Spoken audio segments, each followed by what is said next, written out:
الحمد لله وكفى وسلام على عباده الذين اصطفى أما بعد قال الله تبارك وتعالى في القرآن المجيد والفرقان الحميد أعوذ بالله من الشيطان الرجيم بسم الله الرحمن الرحيم ولله على الناس حج البيت من استطاع إليه سبيلا صدق الله العظيم۔ محترم بزرگوں اور دوستوں، اللہ تبارک و تعالی نے ہر مسلمان پر بنیادی طور پر کچھ فرائض عائد فرمائے ہیں۔ کچھ چیزیں ایسی ہیں جو ہر مسلمان پر فرض ہیں، جیسے نماز ہے، جیسے روزہ ہے، اور کچھ فرائض وہ ہیں جو تھوڑا سا کیپیسٹی اور صلاحیت والے پر فرض ہیں، جیسے زکوٰۃ ہے، اور اگر کسی کے پاس حیثیت ہے تو حج فرض ہے۔ تو فرائض میں سے ایک بنیادی فریضہ حج بھی ہے، جس کے ایام شروع ہو چکے ہیں، جس کا مہینہ شروع ہو چکا ہے، اور ہندوستان سے حجاج کی پہلی پرواز بھی جا چکی ہے۔ یہ حج کیا چیز ہے اور حج کے سلسلے میں ہمارے اندر کیا غفلت پائی جا رہی ہے؟ ہمارے ذہنوں میں بیٹھا ہے کہ بہت مالدار ہوں گے تو حج فرض ہوگا۔ ایسا نہیں ہے۔ کتنا مال ہوگا تو حج فرض ہوگا، کیسے لوگوں پر حج فرض ہوگا، آج چند باتیں میں اسی موضوع پر انشاءاللہ آپ حضرات سے عرض کروں گا۔ اللہ کا قرآن فرماتا ہے، جو میں نے آیت پڑھی ہے، وَلِلَّهِ عَلَى النَّاسِ حِجُّ الْبَيْتِ، لوگوں پر اللہ کے لیے حج کرنا فرض ہے۔ کس کے لیے فرض ہے؟ مَنِ اسْتَطَاعَ إِلَيْهِ سَبِيلًا، جو وہاں تک جانے کی طاقت رکھتا ہو، گنجائش رکھتا ہو۔ یہ قرآن نے بیان فرمایا کہ جو بھی بندہ آسانی کے ساتھ وہاں جا سکے، اتنا خرچہ اس کے پاس ہو، اتنا انتظام اس کے پاس ہو، ایسی صحت اس کے پاس ہو، وہاں جا سکے، وہاں رہ سکے، اور گھر والوں کا انتظام اتنے دنوں کا کر سکے، اس پر حج فرض ہے۔ تو یہ جو حج ہے بہت سے لوگوں پر فرض ہو جاتا ہے، لیکن ہمارے ذہنوں میں جو بیٹھا ہوا ہے نا کہ اگر بہت مالدار ہوں گے ہم، اور اس طرح ہمارے پاس ایڈوانس بہت پیسہ آ جائے گا، تب ہم حج کریں گے، ساری ذمہ داریوں سے ہم فارغ ہو جائیں گے، اپنا گھر بنا لیں گے، اپنی بیٹیوں کی شادیاں کر دیں گے، اپنا بزنس سیٹ اپ کر لیں گے، دکان بھی ہو جائے گی، تب حج فرض ہوگا۔ یہ ہمارے ذہنوں میں بیٹھا ہوا ہے، بہت سے لوگوں کے ذہنوں میں یہ بات صحیح نہیں ہے، اور اس میں بڑی غفلت ہو رہی ہے۔ اللہ کے پیغمبر صلی اللہ علیہ وسلم نے اس جانب توجہ دلائی ہے، اور آپ نے ارشاد فرمایا، حدیث موجود ہے، تعجل الحج فإنه ما يدري يعرض له، کہ لوگوں حج جلدی کیا کرو، اس لیے کہ تمہیں نہیں پتا کیا اڑچن آ جائے گی، کیا رکاوٹ آ جائے گی، کیا بات پیش آ جائے گی۔ اچھے خاصے صحت مند تھے، بستر پر دراز ہو گئے، ایسی بیماری ہو گئی اب بستر کے ہو کر کے رہ گئے، ایسی بیماری ہو گئی اب دوسروں کے محتاج ہو کر کے رہ گئے، ایسی بیماری ہو گئی دوسروں کے سہارے کی ضرورت پڑنے لگے۔ اللہ کے پیغمبر نے فرمایا، لوگوں حج پہلی فرصت میں کر لیا کرو، نہیں معلوم اگلا دن کیا لے کر کے آئے گا۔ اس لیے اللہ کے نبی صلی اللہ علیہ وسلم نے جس اہتمام کے ساتھ حج کے بارے میں باتیں ارشاد فرمائی، ایک حدیث ہے، اللہ کے نبی صلی اللہ علیہ وسلم نے ارشاد فرمایا، جسے اللہ نے حیثیت دی ہو اور وہ حج نہ کرے، فلا علیہ ان یموت یہودیا او نصرانیا، اس کی اللہ کو کوئی پرواہ نہیں ہے کہ وہ یہودی ہو کر کے مرے گا یا نصرانی ہو کر کے مرے گا۔ کپ کپا دینے والی حدیث ہے، ڈرا دینے والی حدیث ہے۔ جو آدمی حج کو جا سکتا ہو، حج کر سکتا ہو، پھر بھی حج نہ کرے، اللہ کو کوئی پرواہ نہیں ہے اس کے اسلام کی، وہ یہودی ہو کر کے مرتا ہے یا نصرانی ہو کر کے مرتا ہے، مسلمان ہو کر کے مرنا تو بہت کم ہے اس کا۔ ایک اور حدیث ہے، السنہ لابی بکر، ایک کتاب ہے، اس کے اندر یہ حدیث موجود ہے۔ حضرت عمر بن خطاب رضی اللہ تعالیٰ عنہ فرماتے ہیں، لقد ہممت ان آمر رجلا میرا جی یہ کرتا ہے کہ میں پورے اپنی سلطنت میں 22 لاکھ مربع کلومیٹر کی جو سلطنت ہے اس پوری سلطنت میں ایک آدمی دوڑاؤں، اور وہ آدمی اس کی ڈیوٹی یہ ہو، اس کا کام یہ ہو کہ وہ ہر آدمی کو چیک کرے کہ وہ بیت اللہ تک جا سکتا ہے یا نہیں، اس کے پاس اتنا مال ہے یا نہیں، وہ ہر آدمی کی صلاحیت اور کیپیسٹی چیک کرے۔ اگر وہ بیت اللہ تک جا سکتا تھا اور اس نے حج نہیں کیا تو میرا من یہ کرتا ہے ضربت علیہ الجزیہ کہ میں اس پر کافروں والا ٹیکس لگا دوں، اسے مسلمان کہنے کا حق نہیں ہے۔ ہم کہاں پڑے ہوئے ہیں؟ یہ کام ہو جائے، یہ گھر ہو جائے، بچوں کی شادی ہو جائے، ایسا ہو جائے۔ کوئی باپ اپنے بیٹوں کی تقدیر نہیں لکھتا، کسی باپ کے نہ ہونے سے بیٹیاں گھروں میں بیٹھی نہیں رہتی، وہ مقدر کے فیصلے ہوتے ہیں۔ ہم اگر یہ سمجھتے ہیں کہ ہم کرتے ہیں اپنے بچوں کے لیے تو یہ بھول جائیے، یہ غلط ہے۔ کوئی باپ اپنے بیٹوں کی تقدیر نہیں لکھتا، ہر بیٹا ہر بیٹی اپنی تقدیر لے کر اس دنیا میں خود پیدا ہوتی ہے۔ اس کے بھیجنے والے رب نے اس کا ایک ایک لقمہ لکھ دیا ہے، ایک ایک قطرہ لکھ دیا ہے، ایک ایک پانی کا بوند لکھ دیا ہے۔ ہم سمجھتے ہیں ہم بیٹیوں کی شادی کرتے ہیں، ہم بیٹوں کو کاروبار دیتے ہیں۔ نہیں مسلمانوں، یہ سوچ اگر کسی کے ذہن میں ہے تو جہالت ہے، نادانی ہے، بھول ہے۔ اس لیے حج کے بارے میں جو نبی پاک صلی اللہ علیہ وسلم نے وعید ارشاد فرمائی ہے کہ اگر کوئی مسلمان ہے، صاحب حیثیت ہے، حج کو جا سکتا ہے، پھر بھی حج نہیں کرتا کسی وجہ سے، تو اس کو اپنے اسلام کو چیک کرنا چاہیے۔ خدا رسول کی نظر میں اس کا اسلام بہت مشکوک ہے، صحابہ کی نظروں میں اس کا اسلام بہت مشکوک ہے۔ اب کون آدمی جا سکتا ہے، کون آدمی نہیں جا سکتا، میں اس کو تھوڑا مسئلہ بھی کلیئر کر دوں، واضح کر دوں۔ ایک آدمی کے پاس مثال کے طور پر جو رہنے کا گھر ہے، اپنا گھر، یہ تو ضرورت میں آتا ہے، اس کو نہیں کاؤنٹ کیا جائے گا، یہ اپنا گھر ہے، رہنے کا گھر ہے۔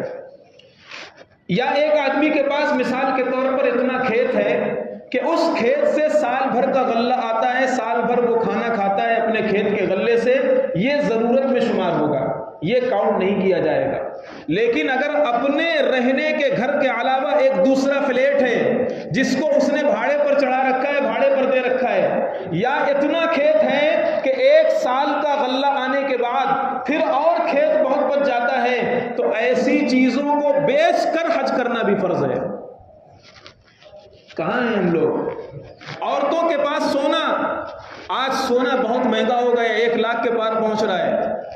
اگر عورتوں کے پاس اتنا زیور ہے، جتنے زیور کی مالیت سے جس کو بیچ کر کے وہ جا سکتی ہیں اور آ سکتی ہیں، عورتوں پر حج فرض ہے۔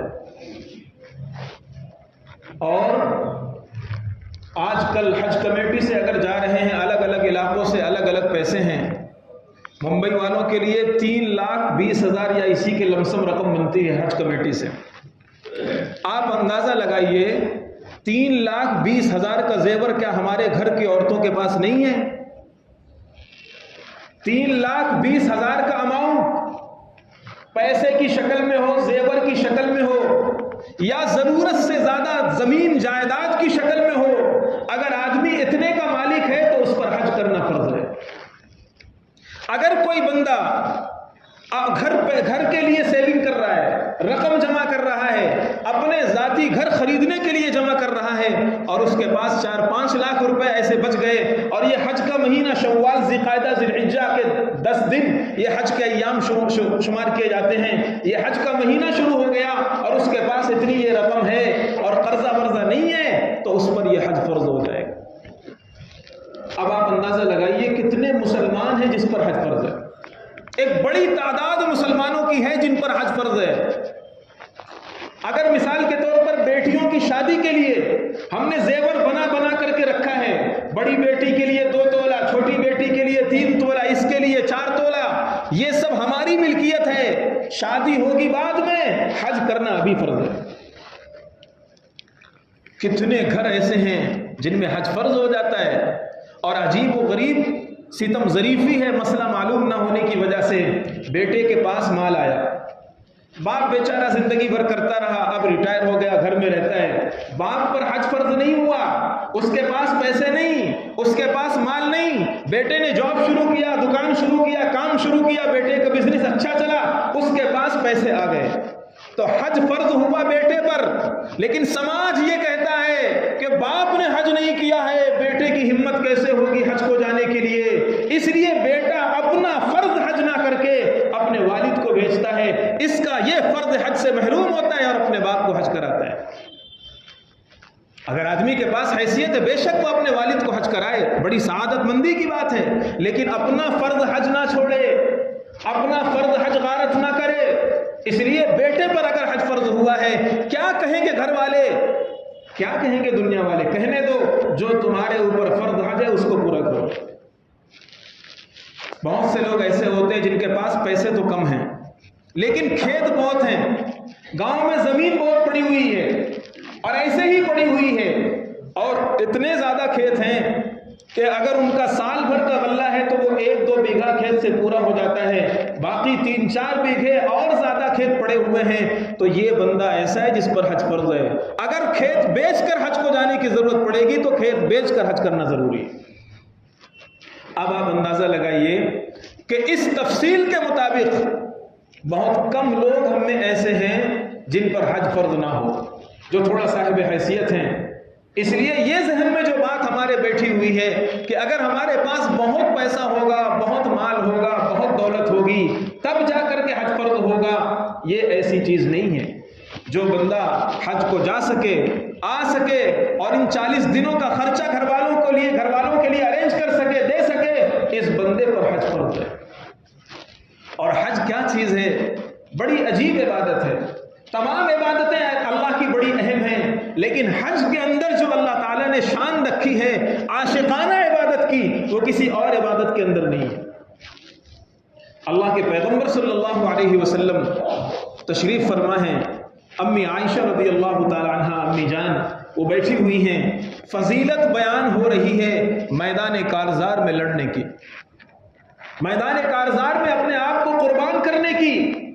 امی جان فرماتی ہیں حضرت عائشہ رضی اللہ تعالی عنہ، یا رسول اللہ افلا نغزو، جب اتنی بڑی فضیلت میدان کارزار میں قربان ہونے کے لیے ہے تو یہ فضیلت صرف مرد کو کیوں ملے؟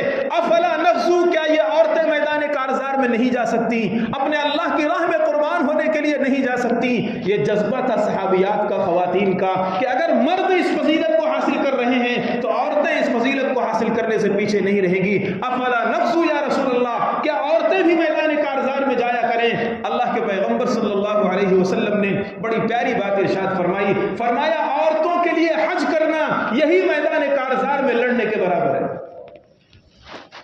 آگے سنیے، امی فرماتی ہیں حضرت عائشہ رضی اللہ تعالی عنہ، فلا ادع الحج بعد اذ سمعت هذا من رسول اللہ صلی اللہ علیہ وسلم، اللہ گواہ ہے جب سے میں نے پیغمبر سے یہ حدیث سنی ہے آج تک میں نے حج نہیں چھوڑا ہے۔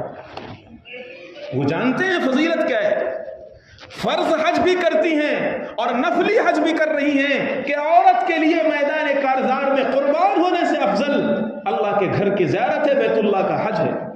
فرماتی ہے جب سے میرے کانوں میں پیغمبر کی یہ حدیث پڑی ہے آج تک میں نے حج نہیں چھوڑا ہے۔ صحابہ کرام کے دل و دماغ میں اور حج کیا ہے؟ حضرت ابراہیم علیہ السلام نے اور حضرت اسماعیل علیہ السلام نے کعبۃ اللہ کو بنایا ہے۔ پہلے پارے میں اس کا ذکر ہے، وَإِذْ يَرْفَعُ إِبْرَاهِيمُ الْقَوَاعِدَ مِنَ الْبَيْتِ وَإِسْمَاعِيلُ، قرآن نقشہ کھینچ رہا ہے کہ وہ منظر یاد کیجئے، کعبۃ اللہ کا مقام اور اس کا تقدس اپنے ذہن میں بٹھائیے کہ ایک پیغمبر ابراہیم خلیل اللہ، ایک پیغمبر اسماعیل ذبیح اللہ، ایک دیوار چن رہا ہے، ایک اینٹ اٹھا کر کے دے رہا ہے۔ کون گھر ایسا ہوگا جس کی تعمیر میں 2 پیغمبر کے ہاتھ لگے ہو؟ قرآن کہتا ہے یاد کیجئے اس منظر کو، کیسا پوتر اور کیسا مقدس اور کیا بہترین چیز کعبۃ اللہ اللہ تعالیٰ نے دنیا والوں کو دی ہے۔ ابراہیم علیہ السلام دیوار چن رہے ہیں، اسماعیل ان کا بیٹا پیغمبر دیوار بنانے کے لیے اینٹیں اٹھا کر، سیمنٹ اور گارا اٹھا کر کے دے رہے ہیں۔ پھر اس کے بعد جب کعبہ تیار ہو گیا حضرت ابراہیم علیہ السلام کو اللہ تعالیٰ نے حکم دیا وَأَذِّن فِي النَّاسِ بِالْحَجِّ، اب لوگوں میں اعلان کرو، پہاڑی پر چڑھ جاؤ اور لوگوں میں اعلان کرو، اے دنیا والو بیت اللہ کی طرف آؤ۔ حضرت ابراہیم علیہ السلام نے اللہ تعالیٰ سے کہا یا اللہ، یہاں نہ آدم ہے نہ آدم ذات، کوئی انسان نہیں، ویران ایک دم بے آب و گیاہ میدان ہے۔ آج آبادی ہے وہاں پر، آج کعبۃ اللہ کے ارد گرد آبادی ہے۔ جس وقت حضرت ابراہیم اور اسماعیل نے کعبۃ اللہ کی دیواروں کو اٹھایا تھا، جنگل گھاس پھوس کا بھی نام و نشان نہیں تھا، لق و دق صحرا جسے کہتے ہیں، ہر طرف ویرانہ سناٹا۔ یا اللہ، ایسے موقع پر میں کس کو بلاؤں، کس کو بلاؤں؟ اللہ تبارک و تعالیٰ نے حضرت ابراہیم علیہ السلام سے کہا آواز لگانا تیرا کام ہے، آواز پہنچانا میرا کام ہے۔ ابراہیم، آواز تم لگاؤ گے، اس آواز کو دنیا والوں کے کانوں تک میں پہنچاؤں گا۔ حضرت ابراہیم علیہ السلام نے آواز لگائی، اے خدا کے بندو، اس بیت اللہ کی زیارت کے لیے اٹھو اور حج کرو۔ رہتی دنیا تک، قیامت تک جتنے انسان آنے والے ہیں، سب تک اللہ تبارک و تعالیٰ نے اس آواز کو پہنچایا۔ جو ابھی اس دنیا میں پیدا بھی نہیں ہوئے تھے، عالم ارواح میں جن کی روحیں تھیں، ان روحوں نے حضرت ابراہیم علیہ السلام کی آواز کو سنا، اور اس وقت جن روحوں نے لبیک کہا، اللہ تبارک و تعالیٰ نے ان کی مقدر میں حج لکھا، اور جتنی مرتبہ کہا اللہ نے اتنی مرتبہ حج لکھا۔ اس لیے جب حاجی یہاں سے نکلتا ہے اور تلبیہ پڑھتا ہے تو سب سے پہلے الفاظ سے کہتا ہے لبیک اللہم لبیک، اے میرے رب، جس پکار کو ابراہیم نے آواز کی شکل میں دیا تھا، اس وقت میں نے لبیک کہا تھا، آج بھی میں اسی لبیک کو دہراتا ہوں، اور میں حاضر ہوں میرے رب آپ کی بارگاہ کی زیارت کے لیے۔ یہ عجیب عبادت ہے۔ صحابہ کرام کے دل و دماغ میں اس کی کیا اہمیت ہے؟ اللہ کے نبی صلی اللہ علیہ وسلم نے ارشاد فرمایا، بخاری مسلم دونوں میں حدیث ہے، فرمایا الحج المبرور لیس له جزاء الا الجنہ۔ اس سے پہلے آپ نے فرمایا العمرہ الی العمرہ کفارۃ لما بینہما۔ ایک مرتبہ اگر کوئی عمرہ کرتا ہے پھر دوبارہ عمرہ کرتا ہے تو دونوں کے بیچ میں جو گناہ ہوئے ہیں اللہ تعالیٰ اسے ختم کر دیتا ہے۔ پھر آپ نے ارشاد فرمایا والحج المبرور لیس له جزاء الا الجنہ، اور اگر حج مقبول کوئی کر لیتا ہے تو اس دنیا میں اس کا کوئی بدلہ نہیں ہے، اس کے لیے خدا نے جنت تیار کر رکھی ہے، اس کے لیے خدا نے جنت تیار کر رکھی ہے۔ ایک صحابی ہیں، بڑے اونچے صحابی، حضرت عمرو بن العاص رضی اللہ تعالی عنہ، بڑے اونچے درجے کے کمانڈر تھے، فاتح مصر ان کو کہا جاتا ہے، مصر انہوں نے اپنے اس پہ بلبوتے پر فتح کیا تھا۔ بڑے اونچے درجے کے صحابی ہیں، تھوڑا سا لیٹ مسلمان ہوئے ہیں، تھوڑا سا تاخیر سے انہوں نے اسلام قبول کیا ہے۔ تو ایک مرتبہ وہ جب آئے اسلام قبول کرنے کے لیے، ایک راوی ہے، یہ حدیث مسلم شریف کے اندر موجود ہے، اس مسلم شریف کی سند میں ایک راوی ہے ابن شماسہ، نام ان کا ہے ابن شماسہ۔ وہ کہتے ہیں کہ حضرت عمرو بن العاص رضی اللہ تعالی عنہ کے پاس ہم لوگ گئے، ان کا آخری وقت تھا، انتقال کا وقت ایک دم قریب تھا، وہ زار و قطار رو رہے تھے اللہ تعالیٰ کی ملاقات میں، اور اللہ تعالیٰ کے حضور پیش ہونے کے لیے وہ زار و قطار رو رہے تھے۔ ان کے بیٹے ہیں حضرت عبداللہ ابن عمرو بن العاص رضی اللہ تعالی عنہ، وہ موجود ہیں۔ والد نے حضرت عمرو بن العاص نے روتے روتے اپنے بچوں سے سر پھیر کر دیوار کی طرف کر لیا تاکہ بچوں کو زیادہ تکلیف نہ ہو اور بچے پریشان نہ ہو۔ وہ دنیا چھوڑنے پر نہیں رو رہے تھے، وہ رو رہے تھے اللہ کی ملاقات، اللہ کے حضور کیا منہ دکھائیں گے، اللہ کے سامنے کیا پیش کریں گے۔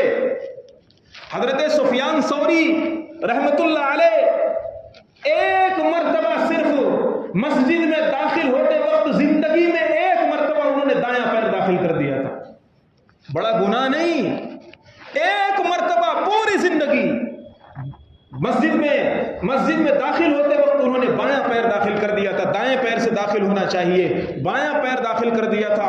اوپر سے آواز آئی یا ثور، بیل کہیں کے، الہام ہوا ان کو، الہام ہوا تم انسان ہو، جانور کو تمیز نہیں ہوتی کہ مسجد میں کس پیر سے داخل ہونا چاہیے۔ ان کا لقب ہو گیا سفیان ثوری۔ کتابوں میں یہ بات لکھی ہوئی ہے۔ خیر، بات دوسری طرف چلی جائے گی۔ ان کے انتقال کا وقت آیا، بہت رونے لگے، بہت زیادہ رو رہے تھے۔ تو جو حاضرین مجلس تھے ان کے ذہن میں ذرا سے یہ آیا کہ شاید دنیا چھوڑنے کے لیے رو رہے ہیں اور دنیا چھوٹنے کا غم ہے، یا گناہ یاد کر کے رو رہے ہیں۔ تو کسی نے کہا گناہوں کی کثرت آپ کو رلا رہی ہے شاید۔ تو حضرت سفیان ثوری رحمۃ اللہ علیہ انہوں نے زمین سے چٹکی بھر مٹی اٹھائی اور فرمایا مجھے اتنا بھی یاد نہیں ہے کہ میں نے پوری زندگی میں اتنا بھی گناہ کیا ہو، لیکن اللہ کے انصاف سے مجھے ڈر لگ رہا ہے کہ کہیں ایسا نہ ہو کہ کل خدا قیامت کے دن کہہ دے سفیان کچھ بھی قبول نہیں۔ بزرگوں کی باتیں الگ ہوتی ہیں۔ حضرت عمرو بن العاص رو رہے ہیں، اللہ کے خوف سے رو رہے ہیں۔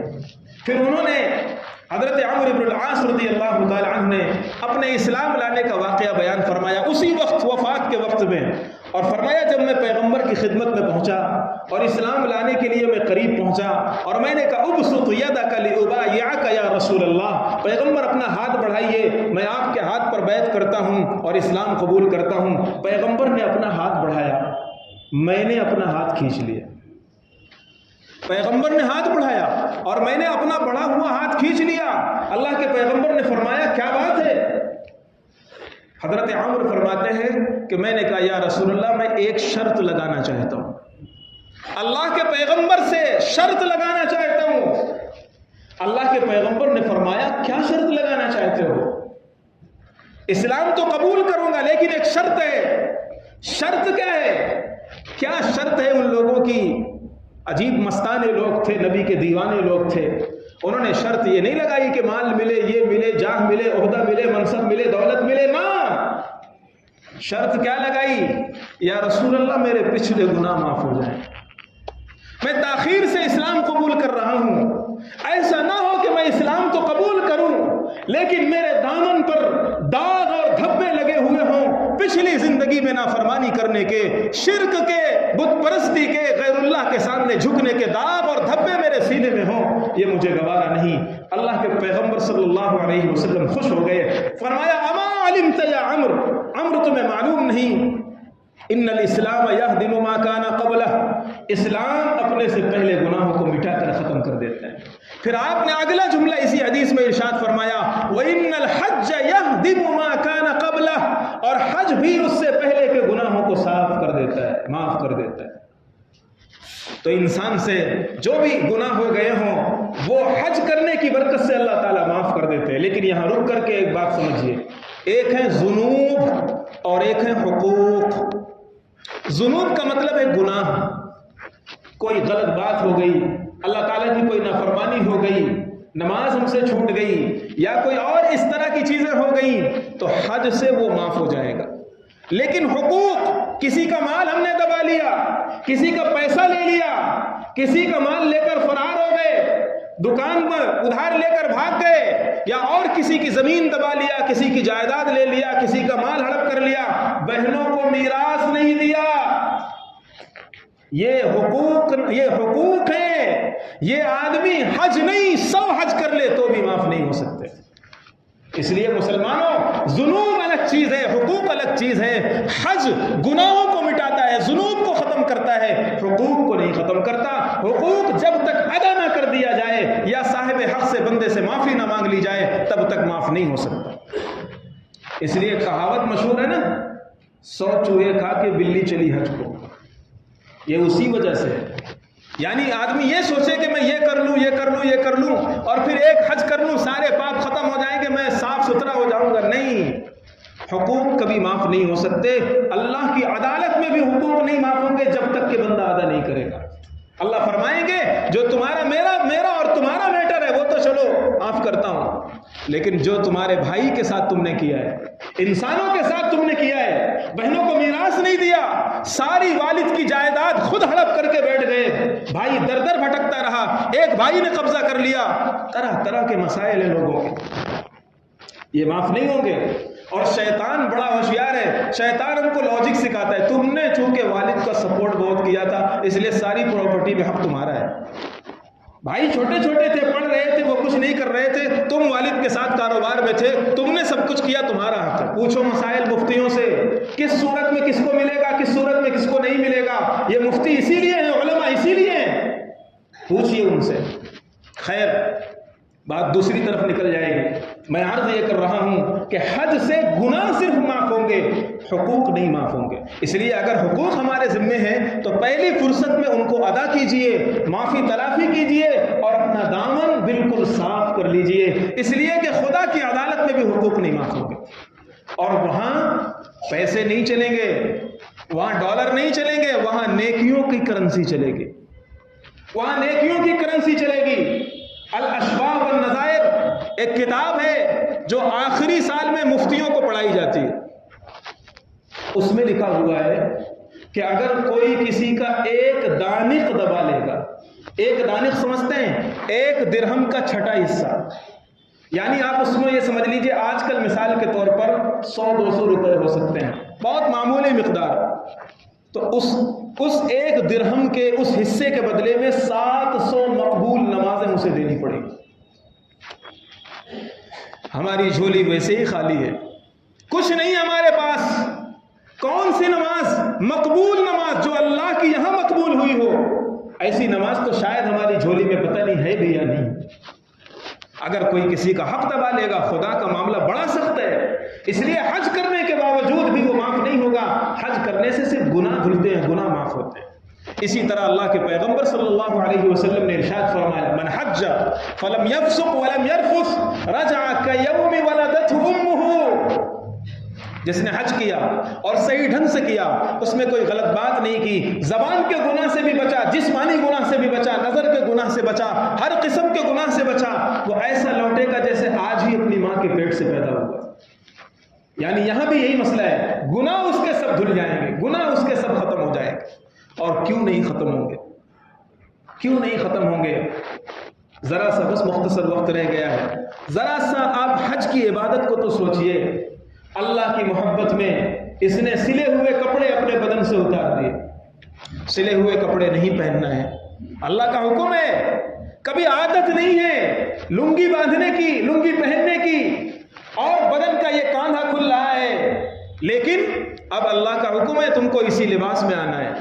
لباس بدل گیا، بھاری بھاری کپڑے، اپنا جو پرسنل کپڑا سب اتر گیا، کوئی سلا ہوا کپڑا نہیں پہن سکتے. عام حالات میں سر ڈھکنا چاہیے، ٹوپی لگانا چاہیے. خبردار، اب سر نہیں ڈھک سکتے، سر ڈھکو گے تو جرمانہ دینا پڑے گا. ہائے اللہ، یہ کون سی عبادت ہے؟ چلو اب ایک ہی حالت ہے، ساری دنیا کے انسان سب ایک ہی لباس میں اور ایک ہی مالک کو یاد کرتے ہوئے، زبانوں سے ایک ہی ورد کرتے ہوئے لبیک اللہم لبیک، لبیک اللہم لبیک کی صدا بلند کرتے ہوئے نکلو یہاں سے. پھر اس کے بعد کعبۃ اللہ ہے. اب کعبۃ اللہ کے ارد گرد چکر لگاؤ جیسے کوئی عاشق اپنے محبوب کے گھر کے ارد گرد چکر لگاتا ہے. صبح جاتا ہے، شام جاتا ہے، دن میں جاتا ہے. جب اسے موقع ملتا ہے وہ سوچتا ہے کہ دیار محبوب کا چکر لگاتا رہوں. لگاؤ چکر، تم اللہ کے عاشق ہو، اللہ کی محبت میں طواف کرو، کعبۃ اللہ کے چکر لگاؤ. پھر چلو آگے، دوڑو، تیز رفتاری کے ساتھ سعی جسے کہتے ہیں سعی کرو. یہاں تک پہنچو جب میلین اخضرین آئیں گے، یہاں سے تھوڑا سا تیز چلو. کیا کہیں گے لوگ؟ بلا وجہ دوڑ رہے ہیں. نہیں، چھوڑ دو اب دنیا والوں کو، اب چھوڑ دو سوچنا کہ دنیا والے کیا کہیں گے. عاشق کبھی یہ نہیں سوچتا کہ مجھے لوگ کیا کہیں گے. جب دنیا کے فانی عشق میں انسان دنیا والوں سے بے خبر ہو جاتا ہے، تم تو اللہ کے عاشق ہو، اللہ سے محبت کرنے والے ہو. اللہ کی محبت میں اب خدا کا حکم ہے دوڑو، دوڑیں گے. خدا کا حکم ہے طواف کرو، طواف کریں گے. تو حج جو ہے وہ اللہ کی طرف سے بڑی محبوب عبادت ہے. اس عبادت میں تمہارے بال نہیں ٹوٹنے چاہیے، اپنے بدن کا جوں تک نہیں مار سکتے. کیا آداب دیے ہیں حج میں. تمہارے سر میں اگر کوئی جوں ہے نہیں مار سکتے آپ. کوئی شکار نہیں کر سکتے احرام کی حالت میں خشکی والا. کوئی جانور کو نہیں مار سکتے، کوئی درخت نہیں کاٹ سکتے، بدن کے بال نہیں کاٹ سکتے، ناخن نہیں کاٹ سکتے، اور خبردار خوشبو نہیں لگانا. حج کے جتنے ایام ہیں تم کو